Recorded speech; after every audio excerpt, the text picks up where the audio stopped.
Selamat datang kembali di kupasan kita kali ini. Hari ini kita bakal nyelami sumber yang menarik banget nih, wawancara mendalam sama Dan Buettner. Dia ini peneliti Blue Zones, tahu kan? Tempat-tempat di mana orang hidupnya paling lama dan sehat. Sumbernya kita ambil dari Jay Shetty Podcast. Oke, misi kita kali ini apa? Ya, menyaring intisari kebijaksanaan dari tempat-tempat keren ini, khusus buat Anda. Dan yang bikin penasaran nih, Buettner bilang gen itu cuma nentuin sekitar 20% aja umur panjang kita. Lah, terus sisanya gimana dong? Nah, ini yang mau kita bongkar. Bener banget. Yang paling nonjol ya dari wawancara itu, penekanan Buettner soal gimana 70% faktor umur panjang kita itu malah datangnya dari lingkungan kita sehari-hari. Jadi bukan soal, wah saya harus disiplin banget gitu, tapi lebih ke gimana lingkungan tanpa sadar itu mendorong kita lah ke pilihan yang lebih sehat. 70% dari lingkungan. Wah, ini kayaknya ngubah cara pandang banget ya. Jadi lupakan dulu deh soal tekad baja. Sumber ini bilang, lingkungan Anda bisa jadi 3 kali lebih kuat dampaknya dibanding pilihan sadar harian Anda. Gimana sih persisnya lingkungan di Blue Zones itu bisa gitu? Ya, beda banget sama lingkungan modern kita ya. Kalau di Blue Zones, itu aktivitas fisik kayak jalan kaki, itu ya udah nyatu aja sama keseharian. Bukan sesuatu yang, aduh mesti dipaksain nih, abis seharian duduk. Beda sama kita yang, kata Buettner nih, dikepung pilihan makanan yang, wah, 97 dari 100 itu cenderung nggak sehat. Plus gaya hidupnya bikin kita mager, minim gerak. Dia kasih contoh Singapura, disebutnya Blue Zone 2.0. Di sana, kebijakan publiknya sengaja dirancang buat mendorong kesehatan. Contohnya, bikin mobil mahal biar orang lebih milih jalan kaki atau naik angkutan umum. Terus mensubsidi pilihan sehat, kayak beras merah gitu. Oh, jadi kuncinya bukan ngelawan godaan terus-terusan ya, tapi justru nyiptain lingkungan di mana milih sehat itu jadi gampang malah otomatis gitu. Keren banget. Nah, ngomongin lingkungan, ini kan nggak cuma fisik aja ya. Sumber Anda nyinggung juga soal pentingnya koneksi sosial. Tepat sekali. Wawancara itu nyebutin fakta yang jujur aja lumayan bikin kaget sih. Punya paling nggak 3 teman deket yang bisa diandelin pas lagi susah, itu bisa nambah harapan hidup sampai 8 tahun. Serius, 8 tahun? Iya, 8 tahun. Ini dampaknya lebih gede loh dari banyak intervensi kesehatan lain. Sayangnya ya, riset nunjukin koneksi sosial kita ini cenderung turun. Rata-rata orang di negara maju sekarang, teman dekatnya kurang dari 2 orang. Wah, 8 tahun cuma dari pertemanan berkualitas itu gede banget ya. Gimana caranya Blue Zones ngejaga ini nih? Nah, di sana itu, interaksi sosial yang dekat yang erat, itu udah bagian dari budaya dari keseharian. Bukan sesuatu yang, oke, jadwalnya ketemu teman.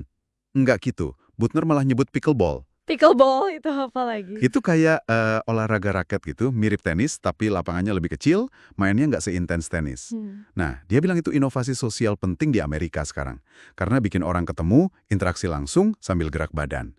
Jadi lingkungan sosial yang suportif ini juga jadi faktor pendorong kesehatan gitu. Oke. Jadi kualitas hubungan dan komunitas yang solid itu benar-benar jadi fondasi ya.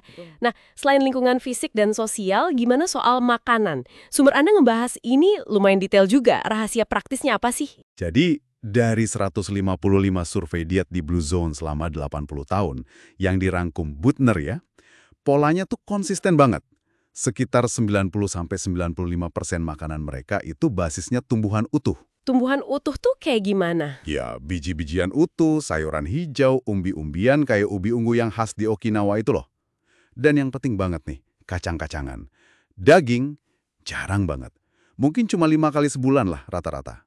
Kacang-kacangan disebut batu penjuru. Kenapa tuh? Kok penting banget kelihatannya? Buettner ngutip studi yang nunjukin kalau kita rutin makan secangkir aja kacang-kacangan per hari, itu bisa nambah harapan hidup sekitar 4 tahun. Wow, secangkir kacang nambah 4 tahun. Simpel ya kedengerannya, tapi efeknya lumayan juga. Mereka juga punya prinsip itu kan, hara hachibu dari Okinawa. Iya, bener. Itu semacam pengingat ajaran Konfusius ya, buat berhenti makan pas kita ngerasa 80% kenyang. Jadi nggak sampai begah gitu. Ini secara alami bantu ngontrol porsi makan.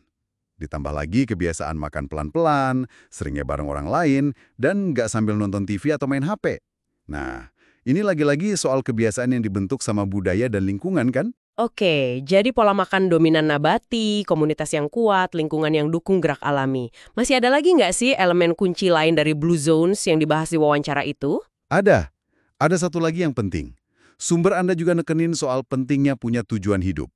Atau kalau di Okinawa bilangnya Ikigai. Di Costa Rica, Plan de Vida. Ah, Ikigai. Sering denger itu. Ya, punya alasan kuat buat bangun pagi, yang seringnya sih nyambung sama kontribusi ke keluarga atau komunitas, itu ternyata bisa nambah harapan hidup sampai 8 tahun lagi. 8 tahun lagi. Dari punya tujuan hidup. Luar biasa ya. Ditambah lagi budaya menghargai orang tua, lansia, kayak di Sardinia misalnya, orang tua itu nggak dipinggirin. Mereka tetap dihormati, aktif, terus berkontribusi di komunitas. Ini kan jadi semacam lingkaran positif ya. Nggak cuma bagus buat si lansianya, tapi buat kesehatan sama kebahagiaan seluruh komunitas juga. Jadi kalau kita tarik benang merahnya nih dari pembahasan kita soal sumber ini, intinya jelas banget ya. Umur panjang itu ternyata bukan cuma soal takdir genetik atau wah harus punya akses ke dokter canggih. Sebagian besar tuh kayaknya hasil akumulasi dari lingkungan dan gaya hidup yang nyatu selama puluhan tahun. Koneksi sosial yang erat, makanannya banyak nabati, gerak alami, sama punya rasa tujuan hidup.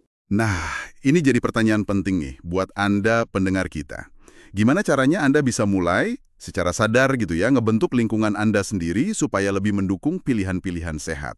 Ya nggak perlu pindah ke Blue Zone juga sih. Tapi perubahan kecil apa nih kira-kira di rutinitas atau lingkungan terdekat Anda yang bisa dimulai hari ini? Bener juga.